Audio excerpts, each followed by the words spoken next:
हेलो दोस्तों, मेरा नाम है संतोष कुमार और आप देख रहे हैं टेक्निकल न्यूज़ कैस्ट हिंदी चैनल। मेरे चैनल पे आप सभी का स्वागत है। तो चलिए शुरू करते हैं।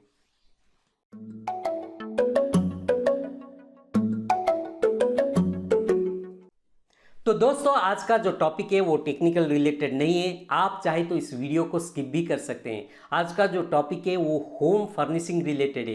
ये एक डोर कर्टेन है। इस डोर कर्टेन को हम अपने घर के डेकोरेटिव पर्पस, सजस के लिए, घर के जो लॉन्ग डोर्स होते हैं वहाँ पे इसको हैंग करते हैं, नहीं तो जहाँ पे घर के आर्च होते हैं उस आर्च में भी इसको डेकोरेटिव पर्पस हैंग करते हैं। तो इसका एक अनबॉक्सिंग ओवरव्यू डेमो देखते हैं। तो इस डोर कर्टेन दो अलग अलग डिजाइन्स में है। एक डिजाइन में 2 पीसेस है, दूसरे डिजाइन में भी 2 पीसेस है। कुल मिला के 4 पीसेस है ये डोर कर्टेन। इस डोर कर्टेन को मैंने अपने घर के जो आर्च है वहाँ पे फिक्स करने के लिए खरीदा था। तो इसका एक अनबॉक्सिंग ओवरव्यू डेमो देखते हैं।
तो दोस्तों ये था एक लॉन्ग डोर कर्टन का अनबॉक्सिंग, ओवरव्यू और डेमो। अगर आप इस तरह के डोर कर्टन परचेज करना चाहते हैं तो पहले आप जहां पे घर में इसको फिक्स करना चाहते हैं तो पहले उसका जो उस एरिया का जो डायमेंशन है, जो लेंथ एंड विड्थ है, वो मेजर कर लीजिए। उस मेजरमेंट के हिसाब से आप ऑनलाइन में सर्च करके इस तरह के डोर कर्टन पा सकते हैं। अगर आप इन डोर कर्टन्स को परचेज करना चाहते हैं तो परचेज लिंक मैं नीचे डिस्क्रिप्शन में दिया हूं, वहां पे आप चेक कर सकते हैं।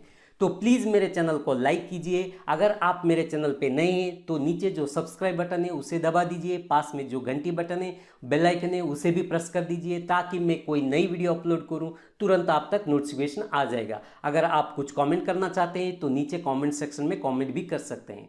तो फिर मिलेंगे, तब तक के लिए बाय। आपका दिन शुभ हो।